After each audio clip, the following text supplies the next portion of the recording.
కొండాపూర్ ప్రభుత్వ ఆసుపత్రిలో నిరంతర విద్యుత్ సరఫరా, సరైన పవర్ బ్యాకప్, జనరేటర్ సౌకర్యం లేక పేషెంట్లు, వారి బంధువులు తీవ్ర ఇబ్బందులు ఎదుర్కొంటున్నారు.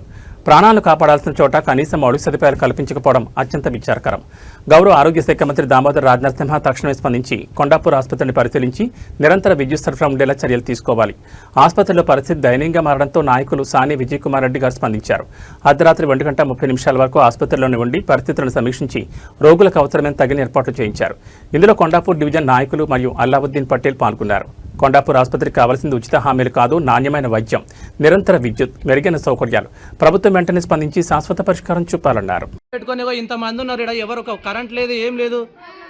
చిన్న పిల్లలు ఏడుస్తున్న ఉదయం నుంచి అన్న చెప్పానా, ఏమైందన్న ప్రాబ్లం ఏమైంది? కరెంట్ లేదు. 3-4 రోజుల నుంచి అదే అయిపోతుంది. కరెంట్ అన్న రాండన్న, ఒక 2-3 రాండన్న, మీరందరూ ప్రాబ్లం ఉందిగా రాండి. ఉదయం నుంచి బాబు ఏడుస్తుండ అంటే అక్కడ పోయి చూస్తే డాక్టర్ లేదు. ఇగో చిన్న పిల్లలు ఇట్లా ముందర పెట్టుకొని ఇట్లా చేసారు. ఒకసారి ఆగండి మేడం, మీతో మాట్లాడతాను, జర ఆగురు మీరు ఒక 5 నిమిషాలు. ఇగో ఇట్లా పెట్టుకొని బయట పెట్టుకొని తిరుగుతారు. కరెంట్ లేదు, ఇప్పటికి 3 రోజుల నుంచి నేను ఇక్కడనే.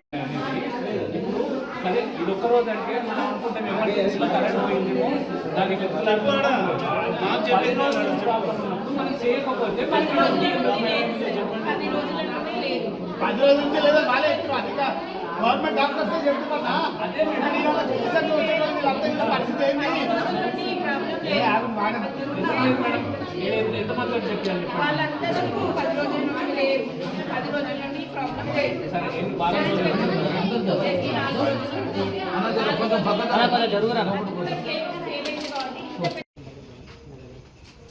నమస్తే అండి. ఈరోజు కొందరు పేషెంట్స్ కంప్లైంట్ చేస్తే పవర్ లేదు, సాయంత్రం 4 గంటల 5 గంటల నుంచి కరెక్ట్గా కరెంట్ ఉండలేదు అని చెప్తే కంటిన్యూస్గా 2-3 గంటలు పవర్ లేదు.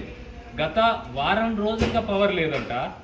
ఆ కంప్లైంట్ ఇక్కడికి వచ్చి చూస్తే పాపం చిన్న పిల్లలు, ఈ రోజు పుట్టిన పిల్లలు, నిన్న పుట్టిన పిల్లలు, తర్వాత సర్జరీ అయ్యి ఇప్పుడే పిల్లలు బయటకు వచ్చిన పిల్లలు, జాండీస్ తోటి అల్ట్రాసోనిక్ వాళ్ళకు అల్ట్రావైలెట్ రేస్ పెట్టుకోవాల్సిన వాళ్ళు, ఎవ్వరికి కూడా పవర్ లేదు. కనీసం పిల్లలకైతే ఇంత దోమలు కరుస్తున్నాయి.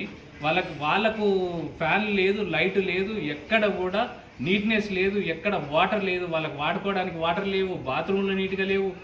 అన్నీ మనం ఇంత హైటెక్ సిటీ, ఇంత పెద్ద టెక్నాలజీ అని చెప్తున్నాము, గవర్నమెంట్ ఇంత పెద్ద మాటలు మాట్లాడుతుంది. ఈరోజు కరెంటు పోయి వారం రోజుల నుండి మన ఇక్కడ పేషెంట్లకు ఎమర్జెన్సీ సర్వీస్ ఇదేదో హోటల్ కాదు, ఇంకోటి కాదు.